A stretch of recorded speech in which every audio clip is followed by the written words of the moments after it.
This is Guided by Faith. My name's Jay Holland, and congratulations, we are on the last day of the month of July, if you listen to these in the order that they come out. And we have been walking through the book of Proverbs.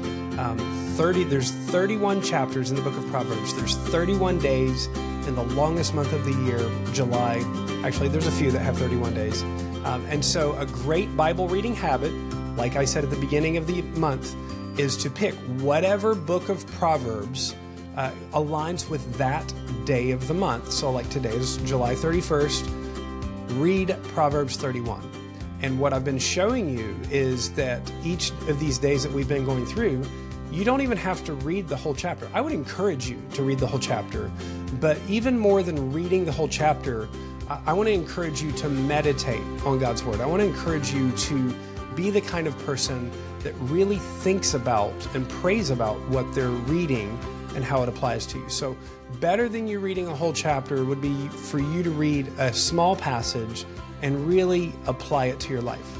Although really it's not that hard to read a whole chapter. So I do hope you get up to that. Honestly, I'm at the point where I read multiple chapters a day of God's Word, and it's very helpful. And yes, sometimes my brain is completely disengaged. I have to go back and read again, or I forget what I read. But at the same time, sometimes I forget what I ate for breakfast, but it still fed me. I forget what I ate for lunch, but it gave me protein. It gave me carbohydrates. It gave me fats. It gave me the things that I need to sustain. And that's the same way with God's Word. You're not going to remember every time you read the Bible. You're not going to remember every devotional. You're certainly not going to remember every sermon, but they are feeding you, and what you feed will grow, what you starve will die. So I'm going to read just a little passage out of Proverbs 31. And Proverbs 31 is a pretty interesting chapter because most of it is talking about this wife of noble character, or the virtuous woman. And I have heard a lot of sermons on Proverbs 31.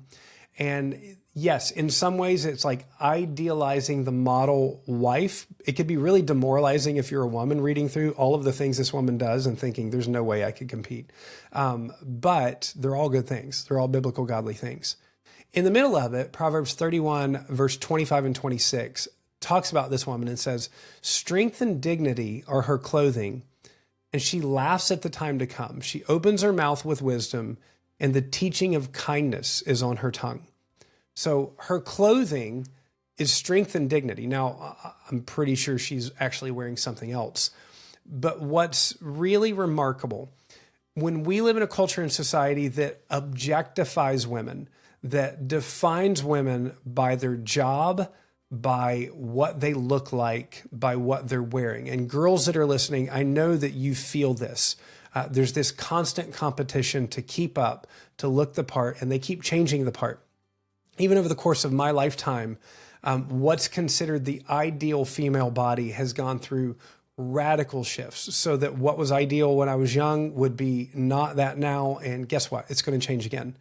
And what is considered fashionable and what is considered good clothing changes all the time. And we are like largely in an immodesty kick in culture for women's clothing. And yet, what does Proverbs talk about? It mentions clothing, but it just kind of as an interesting allegory. Strength and dignity are her clothing. She laughs at the time to come. She opens her mouth in wisdom, and the teaching of kindness is on her tongue. So there's an interesting kind of like meta picture happening in the book of Proverbs, to where this applies to men as well as women. The Proverbs, the various Proverbs that we find in Proverbs are often describing the life of the fool versus the life of the wise. The wise person does this, the foolish person does that. And you get this other like comparative allegory happening that's not written like a story, but it comes out of Proverbs. It describes the foolish woman as like the adulterous woman, the adulterous, promiscuous woman. Like the epitome of foolishness would be to leave your home, to run around, to sleep around, to spend yourself like that. And so what you have actually, and so like, it's not that the promiscuous woman is the most foolish of all fools. It's just an allegory speaking. On the other hand, you end Proverbs with this virtuous woman, and it gives a list of character traits that if you read through all of Proverbs 31 today and you're a girl, you're like, I could never do all of that. Well, remember, it's a picture of wisdom itself. Wisdom rises early in the morning and provides for their household, and is respected in the gates and laughs at danger because you've prepared ahead. It's describing the life of the wise one, almost like wisdom itself has become this virtuous woman. And so what we want to think about, like, how does this apply to me if I'm a teenager, if I'm a young adult, if I'm a girl, if I'm a guy? First off, I would hope that you would put more emphasis on building your character, dressing yourself with dignity and strength and integrity than you do in your clothes, than you do in your makeup, than you do in your hair product. True strength shows up in your dignity, in your wisdom, and in your kindness. Are you somebody who is known to be a kind person? Because kindness really is a power. Anybody can just lash off at the mouth, but it truly takes a kind person sometimes to have restraint, to say something uplifting in a hard time. The most powerful people aren't loud and proud. They're rooted, wise, and kind. And so as you think about your life, how much of your life, whatever your age you're at, would be described by a path of wisdom versus a path of foolishness? How much can people count on you?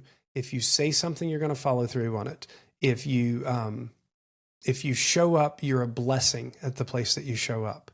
And if you speak, they want to listen to you because you pay attention to your words. You don't just rattle off all the time. Are you that kind of person? Are you a kind of person that is a net blessing wherever you are? Or are you kind of person that is kind of a drag because like you're untrustworthy, you're irresponsible, you constantly have issues. You're the kind of person that's like, I hate drama. How come there's drama all the time? Well, maybe it's you. And maybe you need to realize that the drama is you because other people don't experience drama all the time. So maybe that's just something you need to hear. This virtuous woman in the end of Proverbs is a model in many ways for everybody because of the dignity, because of the strength, because of the wisdom, because of the thinking ahead, the industriousness. But ultimately, that's what I want. And what's really cool is wisdom is ultimately found in Jesus. If any man lacks wisdom, let him ask of God, and God will give generously to you. And wisdom is following Jesus. Wisdom is putting your faith in Jesus. Wisdom is saying that Jesus is king, not me or anybody else. And that's what I want for you. I want a wise life for you. I want a life where, because of your following of Jesus, you are respected, you are loved, you are counted on, you are a blessing. Now, there'll be people in the world that don't value that whatsoever, and they will kind of take advantage of you or rake you through the coals. But does God look at you as a blessing? Do the people of God look at you as a blessing? And if not, start making the steps to where they can. Stay true to your word. Hold your tongue. Work hard. Have a good work ethic. Look out for those who need looked out for. These are things that are in your control, and hope that you do them. So that's all of Proverbs 31. So what are we going to do? Because tomorrow is the first of the month. So now I finished Proverbs. What do I do? You're just going to have to come back tomorrow and figure it out. So I'll talk to you very, very soon.